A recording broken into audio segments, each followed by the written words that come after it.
Por causa da temporada antecipada de fogo no Pantanal, o município de Corumbá, no Mato Grosso do Sul, está convivendo com fumaça e fuligem de incêndios há semanas. Os picos de queimadas no Pantanal costumam ocorrer em setembro. Neste ano, porém, de janeiro até 11 de junho, cerca de 372 mil hectares já haviam sido atingidos por incêndios, uma área maior que 2 cidades de São Paulo. Essa extensão é 54% superior à afetada pelas chamas no mesmo período em 2020, considerado o pior ano de queimadas no bioma, quando pouco mais de 240 mil hectares queimaram até a data. Os dados são do Laboratório de Aplicação de Satélites Ambientais do Departamento de Meteorologia da Universidade Federal do Rio de Janeiro.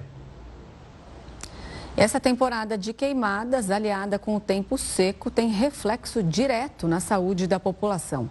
E para entender melhor, então, como se proteger de problemas causados pelas altas temperaturas, a gente conversa agora com o médico Rodrigo Atanásio. Ele é pneumologista e diretor médico da Melvi Saúde.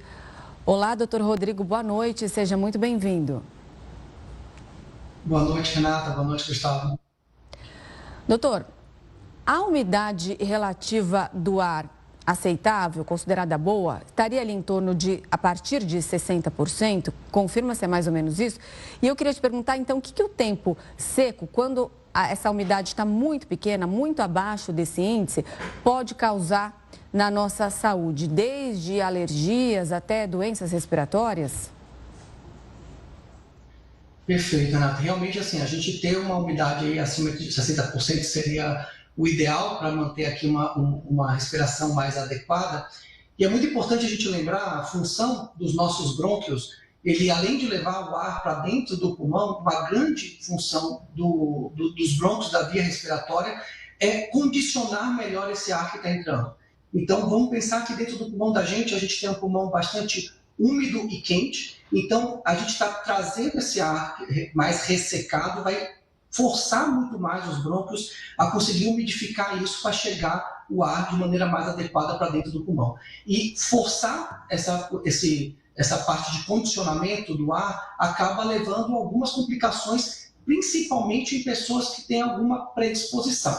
E a gente lembra muito os extremos de idade, então crianças pequenas e idosos, e pessoas com alguma comorbidade respiratória acabam ficando muito maior risco de ter alguma complicação aí nesse período de tempo muito mais seco.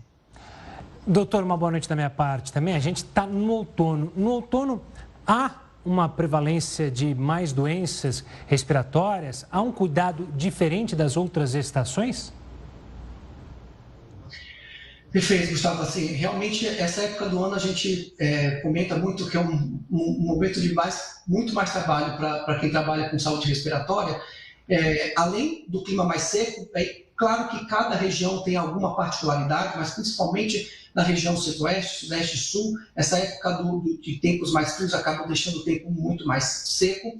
Isso aumenta essas complicações que, como eu comentei, exigem um pouco mais do brônquio e aumenta muito o risco de infecções respiratórias. Nesse clima mais frio, a gente acaba ficando muito mais fechado em locais sem muita ventilação de ar e com maior aglomeração de pessoas, então a gente tem mais transmissão de vírus nessa época, então inclusive por isso que a gente lembra muito a importância na campanha de vacinação, de prevenção aí, principalmente da influenza, que a gente faz a vacinação nessa época do ano, e a gente acaba também tendo um risco aumentado de problemas alérgicos, né? Então, essas mudanças bruscas de temperatura que acontece aí um dia um pouco mais quente e um tempo mais frio à noite, essa variação, essa amplitude térmica acaba aumentando muito o risco de desenvolver problemas alérgicos. Então, para quem tem asma, rinite, as crises acabam sendo muito mais frequentes nessa época do ano também. E quais as medidas, então, que a gente tem, medidas eficazes para a gente tomar diante desse tempo seco?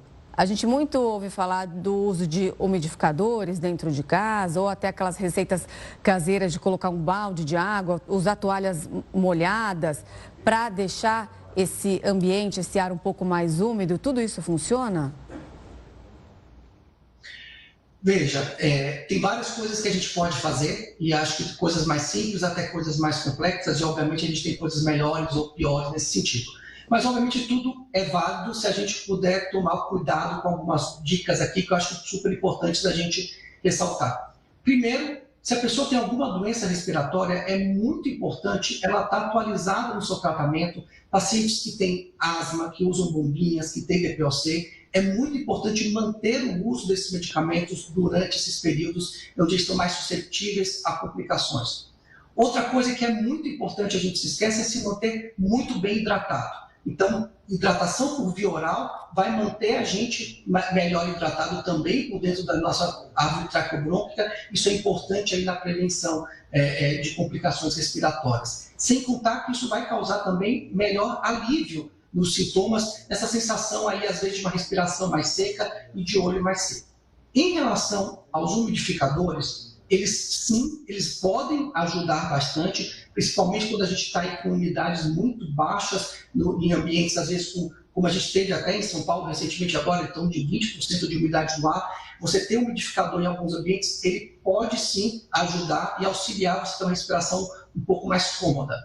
Entretanto, é muito importante a gente lembrar que o umidificador ele serve para ajudar nesse período seco, mas o uso em excesso ele pode até ser prejudicial.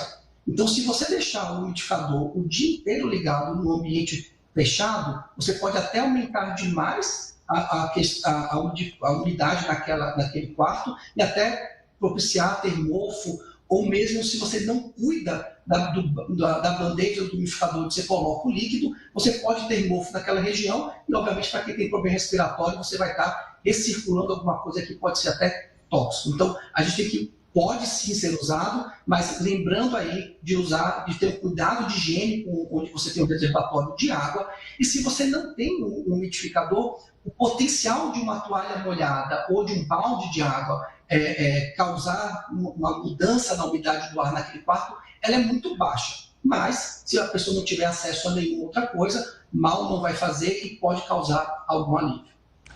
Tá certo, doutor. Obrigado pela participação aqui conosco. Uma ótima noite e até uma próxima. Agradeço. Boa noite, pessoal.